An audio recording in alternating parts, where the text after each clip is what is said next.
예, 오늘 복음서 마지막 강의 이제 시작하도록 하겠습니다. 어, 그동안 강의 들으시냐 고생 많으셨죠? 예, 아유, 뭐 짧지 않은 시간인데 그래도 끝까지 이렇게 자리를 지켜주시고 또 강의를 들었는데 뭐 앉아 계신 우리 여기 계신 분들만 고생한 게 아니라 저도 좀 고생했다라는 거를 말하기 위해서 제가 이 책을 좀 소개합니다. 이게 제가 복음서 강의를 하면서 이렇게 주로 사용해 읽었던 책인데, 보이시죠? 예, 1000페이지가 넘습니다. 예, 1000페이지가. 예, 이 복음서는 요거보다 훨씬 더 짧은데, 그거와 관련된 책이 이렇게 두꺼워요. 예, 근데 뭐 복음서와 관련된 책이 요 책만 있는 게 아니라 이렇게 두꺼운 책이 또 몇 권이나 있어요, 참. 진짜 하나님 말씀은 무궁무진한 것 같아요. 배워도 또 나오고 새롭게 뭐 한 것 같아도 또 나오고 하는 게 하나님 말씀 아닌가 그런 생각을 합니다. 예, 그래서 저도 고생했다고 얘기하려고 이거 제가 보여드리는 거예요. 예. 근데 참 저도 공부하면서 한 거니까 저도 참 많이 유익한 그런 시간이었고, 또 사실은 이 책보다 더 메인 텍스트는 복음서 책이었어요. 마태복음, 마가복음, 누가복음, 요한복음을 저도 계속 쭉 읽으면서 또 저에게도 유익한 그런 시간이었고, 또 제 영적인 어떤 그런 근육을 키워가는 그런 시간이 아니었나 그런 생각을 합니다. 그래서 저도 그렇고 여기 계신 분들도 다 수고 많이 하셨습니다. 네, 제가 한번 기도하고 시작하겠습니다. 하나님 감사합니다. 우리가 주의 말씀을 배우는 것이 기쁨이 되게 하시고 또 그 말씀 안에서 살아계신 하나님을 더 깊이 경험하고 만나는 믿음의 사람들 되게 하여 주시옵소서. 우리가 막연하게 신앙생활 하는 것이 아니라 하나님을 알고 또 온전한 믿음으로 신앙생활 하기를 원합니다. 하나님, 우리가 복음서를 통해서 우리를 구원하신 예수 그리스도가 어떤 분인지 더욱더 선명하고 분명하게 깨닫는 시간 되게 하여 주시옵소서. 하나님, 그동안 참 많은 시간들이 지나왔습니다. 하나님, 그 모든 시간들이 결코 헛되지 않게 하시고 우리의 삶에 또 우리의 영적으로 살을 찌우는 그런 시간이 된 줄로 믿습니다. 하나님 앞에 감사하며 예수 그리스도의 이름으로 기도합니다. 아멘. 예, 복음서 마지막 이제 요한복음에 대해서 말씀 나누도록 하겠습니다. 그동안 우리가 사복음서 계속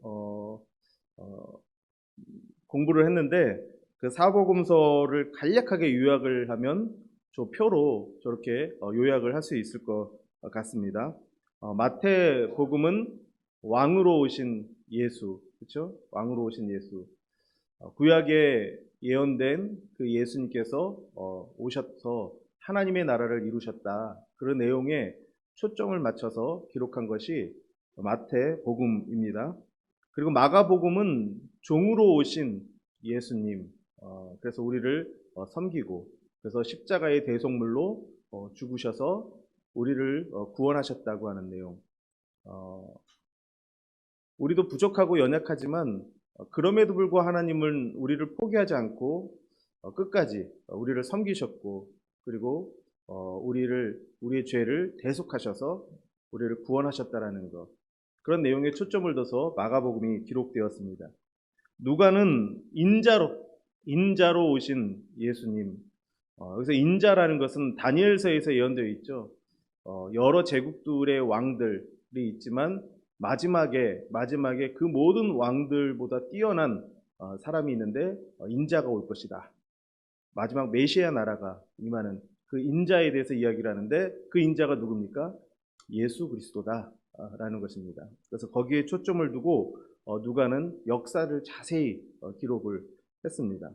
오늘 이제 보게 될 요한 복음서는 성자로 오신 예수, 다시 말하면 하나님의 아들로 오셨다라는 거죠. 마태마가 누가는 예수님의 인성과 신성을 같이 이렇게 쭉 이야기를 하지만 기본적으로는 예수님의 역사에 대해서, 예수님의 역사성에 대해서 초점을 두고 기록을 했습니다. 그런데 반면에 요한복음은 예수님의 신성에만 초점을 뒀습니다. 예수님이 하나님의 아들이다 라는 것에 초점을 두고 기록을 했다라는 것입니다. 그래서 요한복음의 구조를 보면 아시겠지만 그 구조 속에서 예수님이 하나님의 아들이 될 수밖에 없는 이유를 어떤 역사적인 사건보다는 이 요한이 구성한 그런 어떤 이야기를 통해서 그것을 증명해내는 그런 모습들을 보게 됩니다. 이것이 사복음서가 각각 자기의 관점으로 예수님을 그려내고 있지만 이 예수님은 역사적으로 동일한 분이고, 그리고 이 예수님에 대한 다양한 시각을 우리에게 주고 있다라는 것을 우리가 기억하시면 되겠습니다. 요한복음 하면 우리가 가장 기억에 남는 구절 뭐가 있습니까? 아마 모든 분들이 다 외우고 있고 알고 있지 않을까 그런 생각이 드는데, 요한복음 3장 16절, 그렇죠? 너무나 잘 알고 있죠. 같이 한번 읽어볼까요? 하나님이 세상을 이처럼 사랑하사 독생자를 주셨으니 이는 그를 믿는 자마다 멸망하지 않고 영생을 얻게 하려 하심이라. 예. 너무나도 유명한 구절이고, 사실 이거는 요한복음에서만 핵심 구절이 아니라 성경 전체의 핵심 구절이 아닌가 그런 생각을 하게 됩니다. 성경 전체의 가장 중요한 내용을 이야기하려고 한다면 바로 이 구절, 그리고 이것을 통해서 많은 사람들이 예수를 만나는 그런 놀라운 일들이 있습니다. 그래서 요한복음은 초신자들이 많이 읽는 복음서 중에 하나죠. 그런데 반면에 또 읽다 보면은 요한복음이 너무 어려워요. 그러니까 쉬운 것 같으면서도 어려운 것. 그냥 쉽게 생각해서 읽으면 너무 쉽게 와닿는 구절이기도 한데, 또 자세히 들여서 읽어보려고 하면 아주 심오한 책, 그게 바로 요한복음이 아닌가 그런 생각을 합니다. 요한복음의 저자는 누굽니까? 요한이죠. 예, 요한은 원래 불같은 성격을 가지고 있었던 예수님의 제자였습니다. 그래서 별명이 무엇입니까? 우레의 아들이다. 번개예요, 번개. 얼마나 성질이 그냥 막 그런지 번개 같다. 그래서 우레의 아들 이렇게 불려졌죠. 그런 불같은 성격을 가진 사도 요한이 변한 거죠. 예수님의 십자가를 경험하고 나서 어떤 사도로 변합니까? 사랑의 사도로 변하게 됩니다. 그래서 이 사도 요한이 기록한 이 성경에 있는 내용들을 보면 전부 다 사랑을 주제로 이야기를 하고 있어요. 요한복음도 핵심 주제, 키워드를 말하려고 한다면 사랑이라고 얘기할 수 있을 거예요. 그렇게 불같았던 사람이 예수님의 십자가를 경험하고 나니까 사랑의 사도로 변하게 되었다라는 것입니다. 그래서 요한복음 전체에 그 하나님의 사랑을 생생하게 표현해내고 있고, 그리고 무엇보다도 예수님의 유언을 따라서 그 모친인 마리아를 끝까지 돌보는 그런 사랑의 모습을 우리 이 저자를 통해서 보게 됩니다. 그래서 요한복음 전체는 사랑에 대해서 이야기를 하고 있다. 그렇게 봐도 될 것 같습니다. 그래서 성경을 보면 요한복음 13장 34절에 보이시나요? 예, 같이 한번 읽어볼까요? 그러면 새 계명을 너희에게 주노니 서로 사랑하라. 내가 너희를 사랑한 것 같이 너희도 서로 사랑하라. 예, 새 계명을 주셨다라는 거예요. 근데 그 새 계명의 핵심은 뭡니까? 사랑하라라는 겁니다. 요한복음 13장 35절입니다. 같이 한번 읽어보겠습니다. 너희가 서로 사랑하면 이로써 모든 사람이 너희가 내 제자인 줄 알리라. 예, 제자라는 것을 어떻게 증명한다라는 거예요? 서로 사랑하라는 거죠. 예, 서로 사랑하는 것. 요한복음 14장 15절에서는 뭐라고 말합니까? 너희가 나를 사랑하면 나의 계명을 지키리라. 예. 예수님 말씀을 지키는데 우리에게 뭐가 있어야지 그 계명을 지킬 수 있다는 거예요. 사랑이 있어야지 그 계명을 지킬 수 있다라는 거죠. 내가 종교심을 많이 갖고 있기 때문에 하나님 말씀을 지키는 것이 아니라는 거예요. 우리가 하나님을 사랑하는 마음이 있어야지만 그 계명을 지킬 수 있다라는 것입니다. 그런데 이 사랑을 만약에 빼버리고 계명만 열심히 지키는 것만 강조하면 어떻게 되겠습니까? 우리의 신앙이 율법주의가 될 수 있어요. 그냥 껍데기만 남은 메마른 그런 신앙이 될 수 있다라는 거죠. 가장 중요한 거 사랑이 있어야 된다라는 것입니다. 그래서 요한복음 14장 21절에도 계속 한번 읽어보겠습니다. 나의 계명을 지키는 자라야 나를 사랑하는 자니 나를 사랑하는 자는 내 아버지께 사랑을 받을 것이요 나도 그를 사랑하여 그에게 나를 나타내리라. 예. 나의 계명을 지키는 자라야 나를 사랑하는 자다라는 거죠. 그리고 요한일서 4장 7절 같이 읽겠습니다. 사랑하는 자들아 우리가 서로 사랑하자. 사랑은 하나님께 속한 것이니 사랑하는 자마다 하나님으로부터 나서 하나님을 알고. 예. 요한일서도 사랑에 대해서 이렇게 이야기를 하고 있습니다. 그래서 이 사도 요한은 불같은 성격의 소유자였지만 십자가를 경험하고 사랑의 사도로 바뀌었고, 그래서 이 사도 요한이 기록한 요한복음 전체의 내용에서도 키워드가 뭐냐면 사랑이다라는 거예요. 우리 신앙생활에서도 마찬가지입니다. 우리 신앙생활에서도 키워드는 뭐가 되어야 됩니까? 사랑이 되어야 됩니다. 사랑이 없으면 우리는 우리의 신앙이 온전해질 수 없다라는 거예요. 그런데 우리는 종종 이 중요한 것을 놓쳐버리고 자꾸만 뭐에 매몰되냐면 뭔가 내가 열심히 해야 된다라는 거에 매몰됩니다. 내가 뭔가 헌신하고 내가 뭔가를 행동을 해야 된다라는 행동주의, 이런 거에 빠져듭니다. 근데 신앙은 우리가 뭔가를 해야 되는 거 이전에 중요한 것이 무엇이냐면 이 사랑을 우리 가운데 품고 그것을 성숙시켜가는 과정이 우리 신앙에서 정말 중요하다라는 것입니다. 그래서 신앙생활 하면서 사랑을 배워야 돼요. 사랑을. 예수님께서 나를 사랑하셨던 그 사랑이 내 안에 넘쳐나도록 그것을 우리가 날마다 배워야 되고 훈련해야 되는 거예요. 그래서 교회에서 공동체로 신앙생활을 하는 이유가 무엇입니까? 그리고 교회 안에 정말 내가 마음에 안 드는 사람이 꼭 내 옆에 있어요. 그렇게 하신 이유가 뭐겠습니까? 하나님께서. 사랑을 배우도록 하는 겁니다. 사랑. 사랑이 필요하다라는 거예요. 사랑. 그래서 교회 안에 그 사랑이 없으면 교회는 아무 의미가 없다라는 거예요. 우리가 사랑하게 되면 무슨 문제가 있을 때 저건 내가 해야 될 일이구나 라고 생각을 해요. 교회에 무슨 일이 생기면 문제가 있으면 저거 내가 해야 되는구나. 내가 기도해야 되겠구나. 내가 어떻게 해야 되겠구나 라고 생각해요. 근데 사랑이 없으면 어떻게 생각하는지 아세요? 비판만 하는 거예요. 왜 저거 저렇게 했느냐? 왜 저거 요렇게 했느냐? 라고 비판만 하는 거예요. 우리가 정말 교회에서 이 십자가의 그 사랑을 우리가 배워야 돼요. 그리고 그걸 가슴속에 담고 신앙생활을 해야 되는 것입니다. 저와 여러분들이 이 복음서를 읽으면서 그 예수님의 그 사랑을 깊이 경험할 수 있기를 바랍니다. 그리고 그 사랑을 실천하고 아마 그 사랑을 실천하면서 힘든 일도 분명히 있을 거예요. 어려운 일도 있을 거예요. 하지만 그 사랑을 실천할 때 그 사랑이 내 안에서 살아나게 되는 거죠.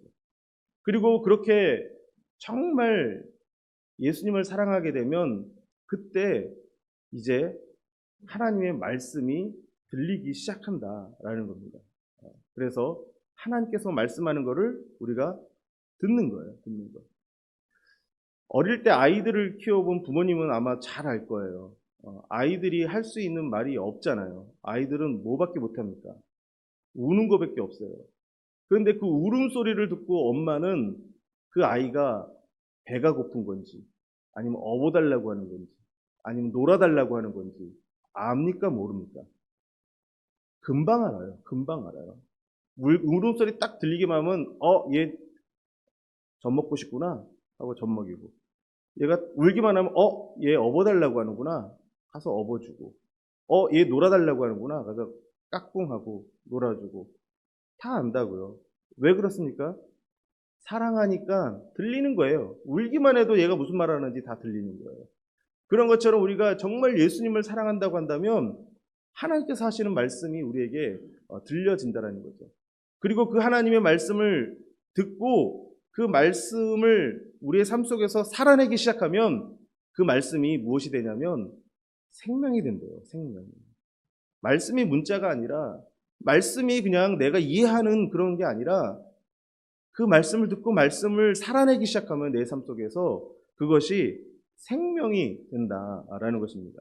그래서 우리가 복음서를 읽을 때 중요한 거는 그 복음서 속에서 인격적으로 예수님을 만나야 됩니다. 저 그림에 있는 것처럼 예수님을 인격적으로 만나는 경험이 있어야 돼요. 그리고 예수님의 그 사랑이 무엇인지 그것을 경험해야 돼요.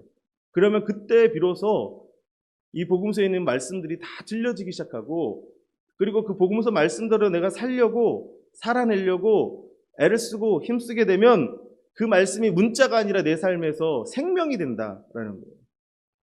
요한복음에서 뭐라고 얘기를 하냐면 요한복음 6장 63절을 보면 이렇게 말합니다. 살리는 것은 영이니 육은 무익하니라. 내가 너희에게 이른 말은 영이요 생명이라 라고 말합니다. 예수님께서 하신 그 말씀이 영이래요. 영이요 생명이다 그렇게 말하고 있습니다. 그래서 우리가 이 하나님의 영이신 이 말씀, 생명인 이 말씀, 이것을 어떻게 경험하냐? 우리의 삶 속으로 살아낼 때 우리가 이 말씀을 영으로 받아들이게 되는 거고 생명으로 내 영혼 속에 간직하게 된다라는 것입니다. 복음서 말씀뿐만 아니라 성경 전체가 우리의 생명이 된 것을 믿고 그 말씀대로 살아가는 저와 여러분 될 수 있기를 주님의 이름으로 축복합니다. 요한복음 전체적인 구조를 말씀을 드리면 요한복음 아주 간단하게 되어 있습니다. 서론과 그리고 1장부터 12장까지 표적의 책 이렇게 이름을 지을 수 있어요. 그래서 이 1장 18절부터 12장까지 7가지 기적에 대한 내용이 쭉 나옵니다. 7가지 기적은 많이 들어보셨죠? 요한복음에 7가지 기적이 나와요. 그 7가지 기적의 내용이 앞부분에 나오게 됩니다. 그래서 그 앞부분을 표적의 책 이렇게 말하고 13장부터 20장까지를 영광의 책 그렇게 말합니다. 예수님이 마지막 일주일을 기록을 하고 있습니다. 마지막 일주일. 그리고 21장은 이제 결론 부분으로 기록되어 있습니다. 그래서 서론과 결론이 있고 크게는 표적의 책과 영광의 책 이렇게 구별된다라는 거예요. 그런데 요한복음 전체는 스케일이 너무 큽니다. 아까 말한 것처럼 굉장히 쉬운 책인 것 같은데 스케일이 굉장히 커요. 마태복음은 누구부터 시작했습니까? 아브라함부터 시작했어요. 마가복음은 세례 요한부터 시작했어요. 누가복음은 누구부터 시작합니까? 아담부터 시작을 합니다. 그런데 요한복음은 무엇부터 시작합니까? 태초부터 시작을 하는 거예요. 태초부터. 그리고 뒷부분에 나오면 예수님의 재림에 대한 이야기가 나옵니다. 그래서 태초부터 예수님의 재림까지 알파와 오메가, 시작과 끝, 그 모든 것들을 다루고 있는 것이 요한복음이다. 그렇게 보시면 되겠습니다. 그래서 요한복음 1장 1절을 보면 이렇게 말합니다. 같이 한번 읽어보겠습니다. 태초에 말씀이 계시니라. 이 말씀이 하나님과 함께 계셨으니 이 말씀은 곧 하나님이시라. 예, 태초에 가는 이야기를 합니다. 태초에 무엇이 있었다고요? 말씀. 이걸 로고스라고 얘기를 하는데 그냥 로고스로 어떤 지식, 이성적인 것 그런 것이 의미가 아니라 인격체로서 이야기를 하고 있습니다. 누굽니까 이 말씀이? 예수님이죠. 예수님. 예수님이 육신이 되었다. 성육신이 되었다. 말씀이신 그 예수님께서 성육신 되었고 그래서 우리가 그 말씀을 듣고 순종하게 되면 아까 그 말씀이 뭐가 된다고 그랬어요? 생명이 된다고 그랬잖아요. 왜 그러냐면 그 말씀이 예수기 때문에 예수가 내 안에서 살아나면 이게 생명이 되는 거예요. 생명이. 그래서 태초부터 요한복음은 시작을 하고 마지막 요한복음 21장에 보면 이런 말씀이 나옵니다. 같이 한번 읽어보겠습니다. 내가 올 때까지 그를 머물게 하고자 할지라도 내게 무슨 상관이냐 하신 것이로라. 베드로가 예수님께서 베드로에 대한 이야기를 하니까 그러면 쟤는 어떠냐고 하면서 사도 요한에 대해서 물어보죠. 사도 요한은 너무 편해 보여가지고 물어보니까 예수님께서 하신 말씀이 이 말씀입니다. 내가 올 때까지 언제입니까? 예수님의 재림이죠. 그렇죠? 예수님이 다시 오는 그때까지 그를 머물게 하고자 할지라도 그가 그냥 계속 쭉 살게 할지라도 너하고는 상관없다. 걔 신경 쓰지 말고 너는 네 일만 해라 라고 지금 예수님께서 베드로에게 하시는 말씀으로 요한복음 마지막을 마무리하고 있습니다. 그래서 요한복음은 태초부터 어디까지요? 예수님 재림까지 전체를 다 다루고 있는 스케일이 굉장히 큰 책이다. 그래서 요한복음은 쉬우면서도 굉장히 어려운 그런 책이다라는 겁니다. 그래서 초신자들이 가장 많이 읽는 복음서 중에 하나가 요한복음이기도 하면서 동시에 태초부터 예수님 재림까지 소개하는 굉장히 깊이 있는 철학적인 그런 내용을 담고 있는 그런 책이다라는 것을 특징적으로 이해하시면 되겠습니다. 우선 표적의 책 앞부분을 한번 살펴보겠습니다. 앞부분에 무슨 내용이 주로 담겨 있다고 했습니까? 7가지 기적, 표적이라고 그러죠. 표적이 담겨져 있는데 그 내용들은 구조는 저렇게 1장에서 12장까지 구조는 저렇게 됩니다. 그런데 그 표적이라는 것이 무슨 의미가 있냐면 그 7가지 표적을 통해서 무엇을 나타내는 것입니까? 예수님이 어떤 분인지를 나타내는 것인데 예수님께서 보여줄 표적은 뭐밖에 없다고 얘기를 했어요. 예. 요나의 표적, 그렇죠? 예, 요나의 표적. 그 요나의 표적이 무엇입니까? 예수님의 십자가와 부활입니다. 그래서 앞부분의 표적의 책에서는 7가지 기적과 표적을 보여주고 있는데 이 7가지 기적과 표적은 뒤에 영광의 책, 일주일, 예수님께서 십자가에서 죽으시고 부활하시는 그 과정들을 설명하기 위한 앞부분의 서론과 같은 부분이다. 그렇게 이해를 하시면 될 것 같습니다. 그래서 공간복음에서는 기적이 나오고 요한복음에서는 표적이다 그렇게 이야기를 합니다. 그 공간복음에서 기적은 무엇이냐면 하나님의 나라가 뚫고 들어온 것과 하나님의 나라를 여신 예수님의 권위를 보여준다는 거예요. 그래서 공간복음에서 뭐 병든 자도 치유하고 뭐 여러 가지만 기적에 대한 이야기 나오잖아요. 그렇죠?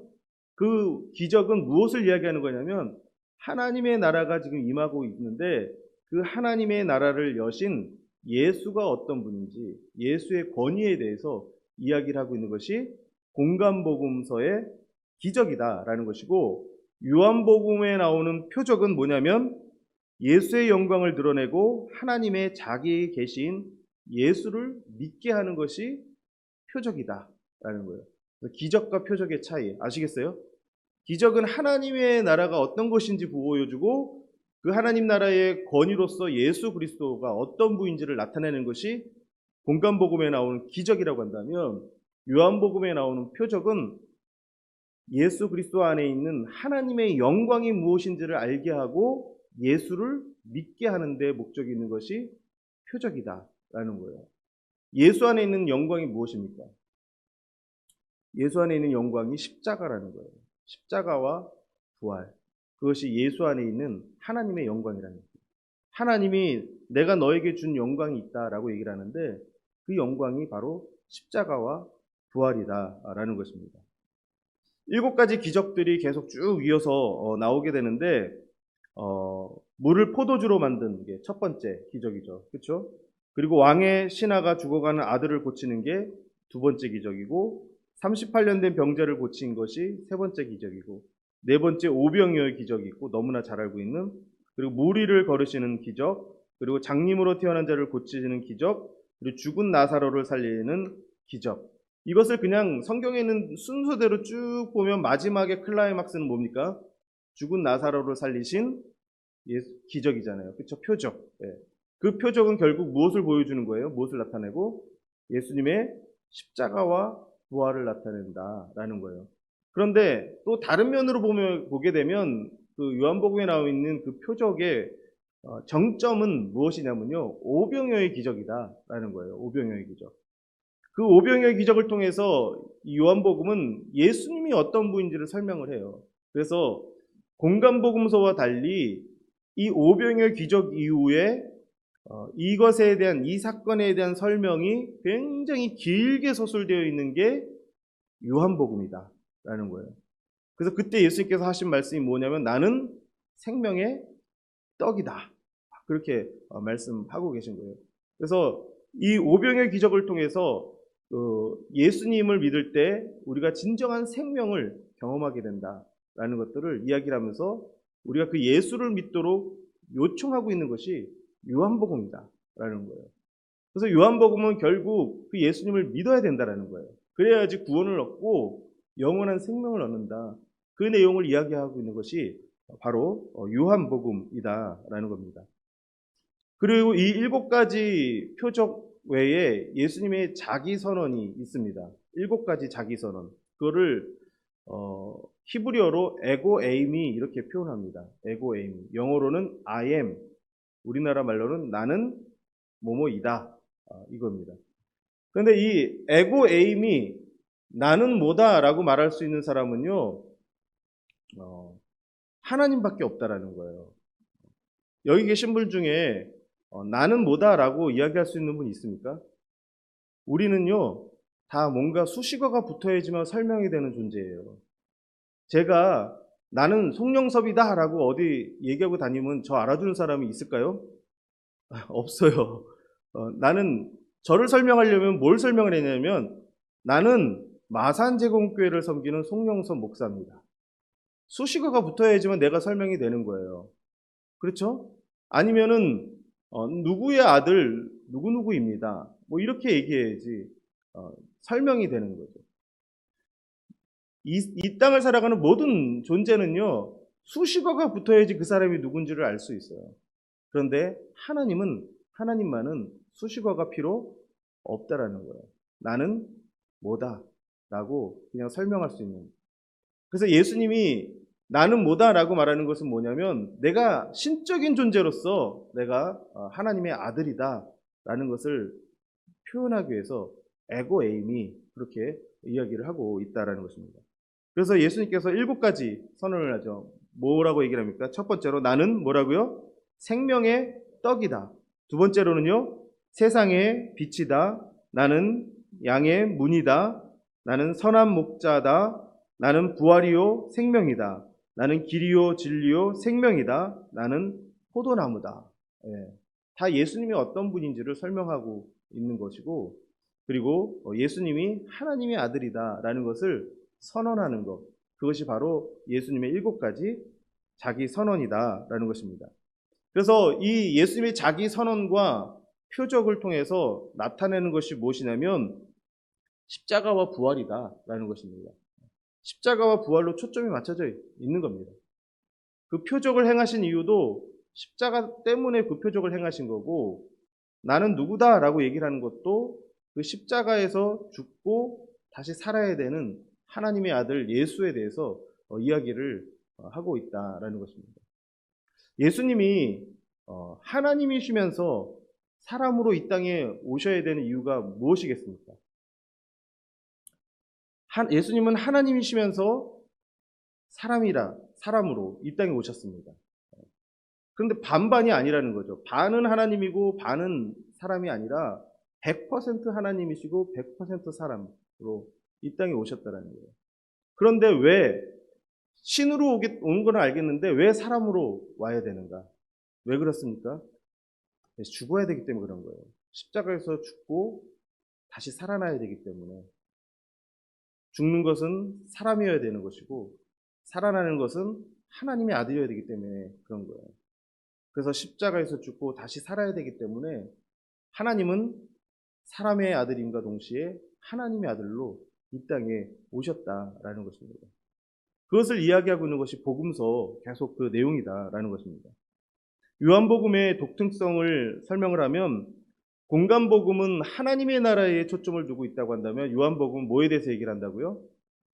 영생에 대해서 이야기를 하고 있다라는 거예요. 예수님의 가르침의 방법에 대해서는 주로 비유로 공간복음이 이야기를 하고 있다고 한다면 요한복음은 담화라고 해서 어떤 대화의 내용, 그런 대화의 내용을 통해서 이야기를 하고 있습니다. 그리고 예수님에 대한 묘사가 공간복음은 신성과 인성을 같이 설명하고 있다고 한다면 요한복음은 예수님의 신성에 대해서만 이야기를 하고 있다라는 거예요. 그리고 기술 방식은 공간복음서는 어떤 사건을 중심으로 예수님이 하신 일들, 그런 것을 중심으로 기록을 하고 있다고 한다면 요한복음은 예수님이 어떤 분인지, 예수님의 정체성에 대해서 설명하는 그런 내용에 초점을 두고 있다라는 거예요. 그래서 공간복음은 예수님이 뭘 했느냐 그거를 기록하고 있다고 한다면 요한복음은 예수님이 어떤 분이냐라는 것을 설명하기 위해서 기록했다라는 거죠. 그래서 7가지 표적도 마찬가지고 7가지 자기선언도 마찬가지고 그것이 다 예수님이 어떤 분인지를 설명하기 위해서 기록했다라는 것입니다. 그래서 아까 공간복음서는 하나님의 나라에 초점을 두고 있다고 한다면 요한복음은 영생에 대해서 이야기를 하고 있다라고 했는데 영생이 뭐냐? 요한복음 17장 3절을 보면 이렇게 말합니다. 같이 한번 읽어보겠습니다. 영생은 곧 유일하신 참 하나님과 그가 보내신 자 예수 그리스도를 아는 것이니이다. 네. 우리는 그냥 영생이란 단어 들으면 뭐가 생각납니까? 영원한 생명, 그렇죠? 네. 우리의 물리적인 시간을 초월하는 영원한 생명을 생각하는데 물론 그것도 틀린 것은 아닙니다. 하나님의 나라에 우리가 가게 되면 그 영원한 삶을 누리게 됩니다. 그런데 요한복음에서 말하고 있는 영생은 그 정도가 아니라는 거죠. 여기 요한복음 17장 3절을 보면 그 영생이 어떤 건지 이야기하는데 그 영생에 대해서 뭐라고 이야기하냐면 유일하신 참 하나님과 그가 보내신 자 예수 그리스도를 아는 것이다. 그렇게 이야기를 하고 있어요. 그렇죠? 이건 무슨 얘기냐면 여기서 안다라는 것은 지식적으로 안다라는 것이 아니라 같이 살고 있다라는 거예요. 같이 살고 있다라는 거. 같이 살고 있기 때문에 아는 거. 그래서 영생이라는 것은 하나님과 그리고 하나님이 보내신 독생자 예수 그리스도와 함께 사귐이 있는 상태, 동행하는 그 상태. 그것을 영생이다. 그렇게 이야기를 하고 있는 것입니다.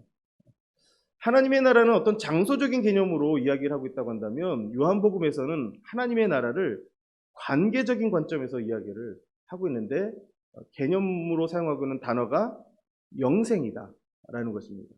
그 영생은 하나님과의 사귐이 있어서 하나님을 온전히 아는 것, 그것이 영원한 생명이다라는 것입니다. 그래서 우리가 예수를 믿는데 그냥 무턱대고 믿어야 되는 것이 아니라 예수가 어떤 분인지를 알아야 된다는 거예요. 예수가 어떤 분인지를 알고 믿기 시작하면 그 순간에 우리가 영생을 경험한다는 거예요. 영생. 아까 말한 것처럼 그 말씀이 내 것이 되면 그 말씀이 내 안에서 영이 되어지고 생명이 되어지는 것처럼 예수를 인격적으로 경험하고 예수를 알기 시작하면 그것이 우리에게 뭐가 된다고요? 영생이 된다는 거예요. 영생. 지금 우리가 소유하는 하나님의 나라를 우리가 경험하고 살아가게 된다라고 말하는 것이 바로 요한복음이다라는 것입니다. 그래서 영생은 예수님을 통해 하나님 아버지와 나누는 사귐, 곧 하나님을 암과 같기 때문에 구원은 현재 소유하는 것이 된다라는 것이죠. 저와 여러분들이 지금 영생을 누리고 있는 줄로 믿습니다. 그래서 신앙생활할 때 복음서를 읽고 예수님을 더 많이 알아가면 더 풍성하게 누릴 수 있다는 거예요. 그리고 어떤 사람을 그냥 몇 번 만나서 아는 거하고 진짜로 매일같이 만나서 아는 거하고 차이가 있습니까? 없습니까? 차이가 있죠. 저를 몇 주에 한 번씩 만났는데 그렇게 저를 뜨문뜨문 만나게 되면 저에 대해서 뜨문뜨문 알게 되겠죠. 그렇죠? 그런데 매일 만나면 저에 대해서 많이 알게 되겠죠. 그렇죠? 그럼 알고 아는 만큼 그 사람에 대해서 더 관심을 갖게 되는 거예요. 그렇죠? 관심을 갖게 되고 더 사랑하게 되는 거죠. 예수님도 마찬가지입니다. 우리가 예수님을 더 많이 알면 알수록 예수님을 더 깊이 사랑하게 될 것이고 그리고 사랑하게 되면 예수님 말씀을 더 진실하게 순종할 것이고 그래서 내 삶을 살아낼 것이고 그러면 그 예수님의 그 말씀이 내 삶 속에서 뭐가 된다고요? 생명이 된다는 거예요. 생명이 된다는 거예요. 그 순간에 우리는 무엇을 경험하는 거예요? 영생을 경험한다. 하나님의 나라가 내 안에 임하는 것을 경험하게 된다. 그래서 말씀이 중요한 것입니다. 성경 속에 있는 그 말씀을 우리가 읽고 배우고 듣고 그리고 그 안에서 순종하고 나갈 때 그 안에서 영원한 생명 경험하게 된다는 것입니다. 날마다 말씀 안에서 그 영생을 누리는 저와 여러분 되시기를 주님의 이름으로 축복합니다. 이 그림을 보시면 세상의 신들과 하나님이 어떤 차이가 있는지 극명하게 보여주고 있어요. 세상의 모든 신전은요, 다 저기 왼쪽에 있는 그림과 같이 되어 있습니다. 신을 만나기 위해서 저 가파른 계단을 올라가야 돼요.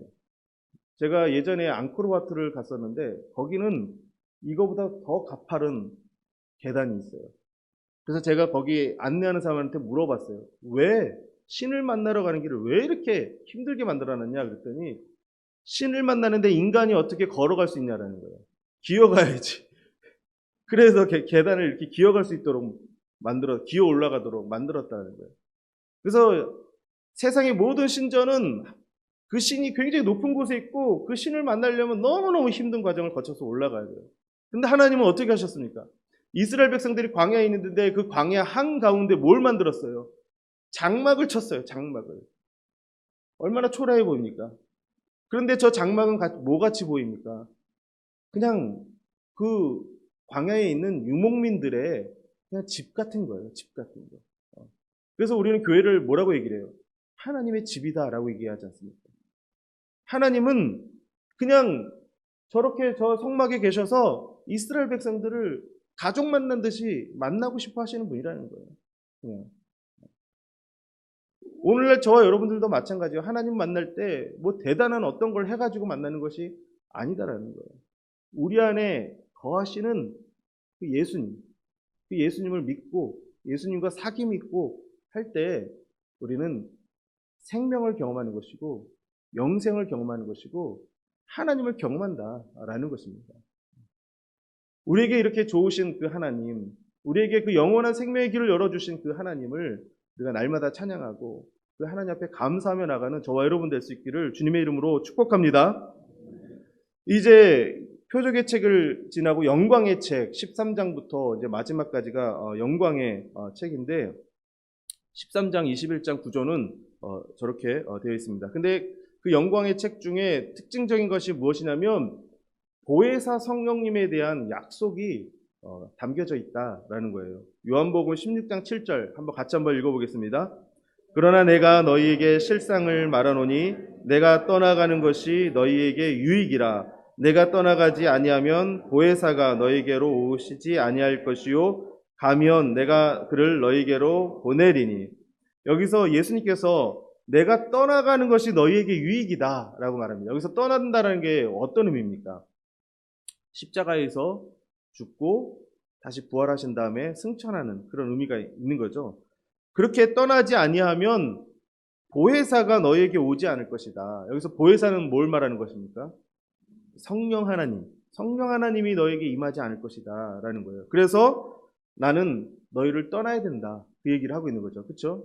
그래서 예수님께서 십자가에서 죽으시고 부활하셔서 약속하신 것이 뭐예요? 성령을 보내시겠다라는 것을 약속하신 것입니다. 그리고 그것이 이루어진 사건이 뭐입니까? 오순절 성령 강림 사건이다라는 거예요. 사도행전 2장 1절부터 4절인데 같이 한번 읽어보겠습니다. 오순절 날이 이미 이름에 그들이 다 같이 한 곳에 모였더니 호련히 하늘로부터 급하고 강한 바람 같은 소리가 있어 그들이 앉은 온 집에 가득하며 마치 불의 혀처럼 갈라지는 것들이 그들에게 보여 각 사람 위에 하나씩 임하여 있더니 그들이 다 성령의 충만함을 받고 성령이 말하게 하심을 따라 다른 언어들로 말하기를 시작하니. 이 성령의 임재 사건을 오순절 성령 강림 사건이라고 합니다. 그렇죠? 근데 이 사건은 이 성경 속에서만 있는 사건이 아니라 오늘날 우리에게도 동일하게 일어나는 사건입니다. 믿으시죠? 근데 이 사건이 어떻게 해서 일어나는 것이냐? 예수님이 십자가에서 죽으시고 부활하신 다음에 약속하신 대로 보내신 성령을 지금 사람들이 마가의 다락방에서 받은 겁니다. 그런 것처럼 오늘날 저와 여러분도 예수님이 나를 위해서 십자가에서 죽으시고 부활하셨다라는 것을 믿을 때 우리 안에 누가 계신다라는 거예요? 성령님이 계신다라는 거예요.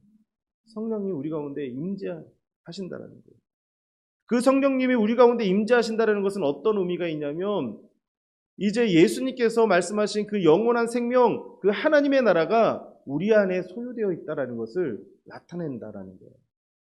성령님이 내 안에 계셔서 뭐 기도 잘하고 성령님이 내 안에 계셔서 뭐 은사가 막 늘었다고 두 번째 문제라는 거예요.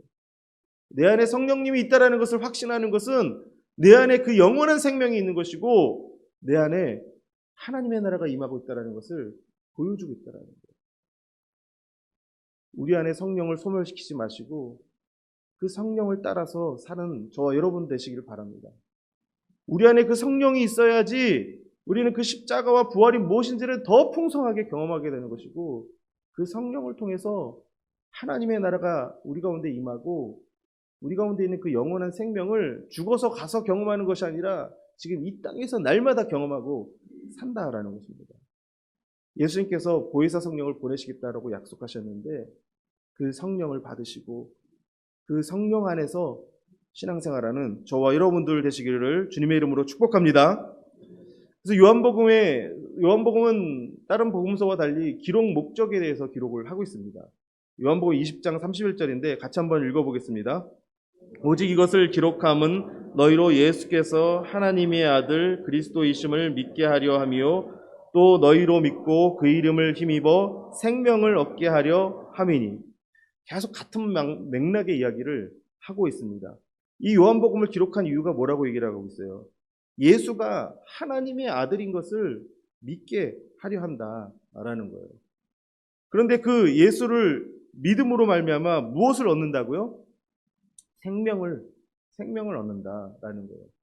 그래서 요한복음을 읽으면서 우리는 예수님을 인격적으로 만나야 돼요. 그리고 예수님을 믿고 그리고 그 안에서 누리는 생명이 무엇인지 그것을 경험하는 거죠. 그래서 내 안에 그 생명이 있으면 우리가 이 땅을 살아가는 동안 경험하는 모든 것들이 다 초월되어질 수 있다는 거예요. 우리가 겪고 있는 아픔과 고통도 그 생명이 있으면 그것을 뛰어넘을 수 있어요. 우리가 죄의 유혹 가운데 있을지라도 그 생명이 있으면 그것을 뛰어넘을 수 있다는 거예요.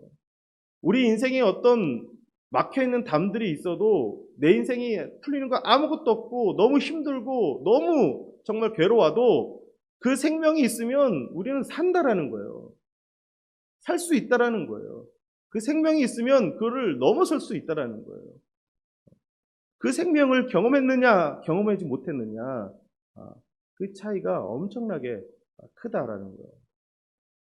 내 머리로 신앙생활을 하려고 하는 것이 아니라 내가 뭐 계획한 대로 신앙생활을 하려고 하는 것이 아니라 정말 성령 안에서 예수를 인격적으로 만나고 그 생명을 경험해야지만 우리가 제대로 신앙생활할 수 있다는 거예요. 안 그러면 조금만 틀어지면 불평하고 교회가 왜 이러냐 그러고 조금만 고난이 오면은 나는 왜 그러냐 하나님 날 미워하나 보다 그러고 내 인생에 조금 뭐가 풀리지 않으면 막 버럭 화내고 그러는데 내 안에 생명이 있어야지만 그것을 이겨낼 수 있다는 거예요. 그래서 극복할 수 있다는 거예요. 예수를 믿고 예수를 인격적으로 경험하고 그 생명 안에서 살아가는 저와 여러분들 될 수 있기를 바랍니다. 요한복음은 끊임없이 그 예수가 어떤 분인지를 이야기를 하는데 예전에도 말씀을 드렸지만 사복음서 전체가 포커스를 두고 있는 게 뭐라고 그랬습니까? 십자가와 부활이다라는 거예요. 그 중에서도 요한복음이 가장 많이 이 십자가와 부활에 대해서 할애를 하고 있습니다. 요한복음은 21장, 전체 21장 중에 9장입니다. 거의 50%에 가까운 분량을 뭐에 대해서 얘기하고 있냐면 십자가와 부활에 대해서만 이야기하고 있어요. 영광의 책. 그런데 사실 전체적으로는 다 뭐 얘기하고 있는 거예요? 앞에 표적의 책도 7가지 표적 결국 뭐 얘기하는 거라고 그랬어요? 예수님의 십자가 부활 얘기하는 거예요. 그 요한복음 전체는 다 예수님의 십자가와 부활밖에 없어요. 그게 하나님께서 예수에게 준 영광이기 때문에 우리는 그 영광을 추구하면서 살아야 되는 것인데 우리가 신앙생활하면서 자꾸 그 영광은 빼놓고 다른 영광을 구한다는 거죠. 우리가 기도할 때 그 영광을 놓고 기도하지 않고 다른 영광 놓고 기도한다는 거예요. 그 예수의 십자가와 부활 안에 있는 생명은 경험하지 않고 주변의 것들을 자꾸 우리는 경험하고 그것이 신앙생활이라고 착각할 때가 너무나도 많이 있다라는 거예요. 그래서 요한복음을 기록한 목적이 그거라는 거 아닙니까? 요한복음이 예수를 믿고 그 안에 무엇을 얻어요? 생명을 얻게 하기 위해서 내가 이것을 기록했다라고 하지 않습니다.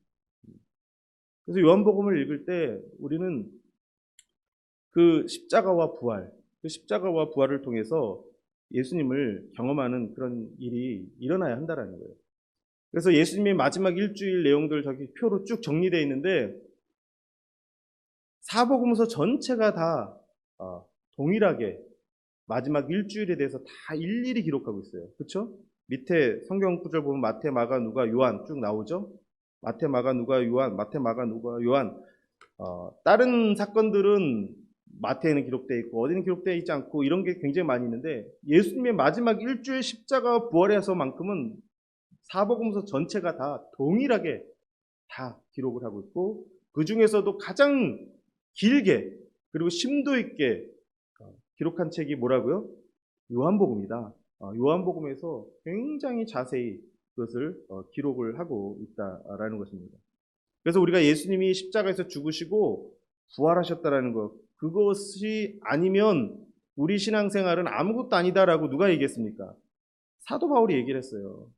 예수님이 십자가에서 죽고 부활한 것이 아니면 내가 하는 모든 것 아무것도 아니다. 헛된 거다. 내가 복음 전하는 것도 의미가 없다. 그렇게 얘기했습니다. 사도 바울도 그 십자가와 부활에 초점을 두고 있었다라는 거예요. 그래서 예수님께서 십자가에서 죽으시고 부활했다는 증거들이 성경에는 너무나 많이 있다라는 거예요. 그 나열들을 제가 쭉 해봤는데 빈 무덤, 증인들, 구약의 예언과 성취, 예수님 자신의 말씀, 제자들의 변화된 삶과 순교, 사도 바울의 회심, 핍박을 이겨낸 초대교회의 생명력과 재림신앙, 이 모든 것들이 다 뭐의 증거예요? 예수님 부활하셨다라는 증거다라는 겁니다. 그리고 부활하신 예수님을 만난 사람들이 이렇게 많이 있다라는 거예요. 초대교회에. 초대교회에 부활하신 예수님을 만난 사람들이, 증인들이 이렇게 많이 있었다라는 거예요. 제자들뿐만 아니라 다양한 사람들, 예수님께서 부활하신 다음에 만나 주셨다라는 거예요. 그리고 예수님 부활하신 다음에 사람들을 만난 곳을 지금 정리해 둔 겁니다.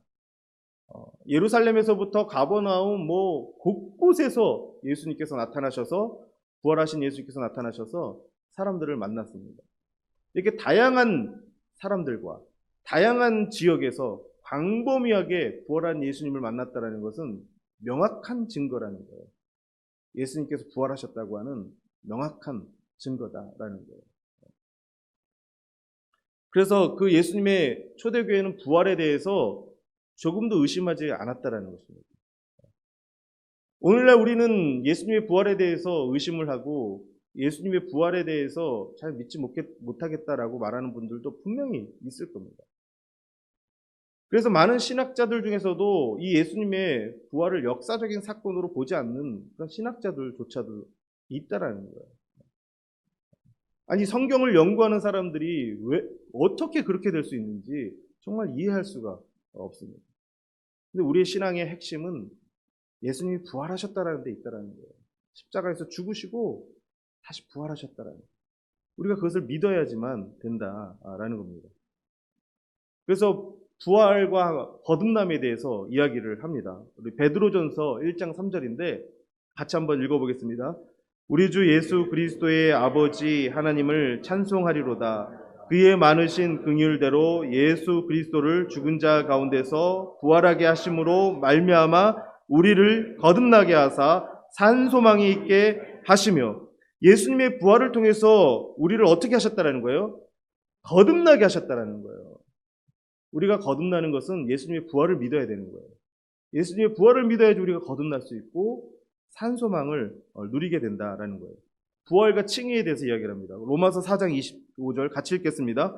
예수는 우리가 범죄한 것 때문에 내어줌이 되고 또한 우리를 의롭다 하시기 위하여 살아나셨느니라. 예수님께서 왜 살아나셨다고요? 우리를 의롭다 하기 위해서 살아나셨다라는 거예요. 예수님의 부활을 믿어야지 우리가 의롭게 된다라는 거예요. 우리가 부활과 생명에 대해서 고린도전서 6장 14절 같이 한번 읽어보겠습니다. 하나님이 주를 다시 살리셨고 또한 그의 권능으로 우리를 다시 살리시리라. 주를 다시 살리셨는데 그 권능으로 우리를 어떻게 한다고요? 다시 살리실 것이다. 예수님이 부활하신 것처럼 우리도 예수님 다시 재림하는 그때에 몸의 부활이 있다라고 성경은 이야기를 하고 있어요. 우리의 육신이 다 썩어 없어졌지만 우리의 몸이 다시 부활한다라고 얘기합니다.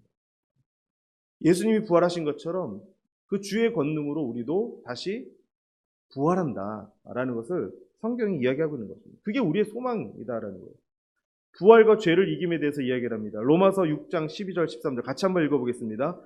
그러므로 너희는 죄가 너희 죽을 몸을 지배하지 못하게 하여 몸의 사욕에 순종하지 말고 또한 너희 지체를 불의의 무기로 죄에게 내주지 말고 오직 너희 자신을 죽은 자 가운데서 다시 살아난 자 같이 하나님께 드리며 너희 지체를 의의 무기로 하나님께 드리라.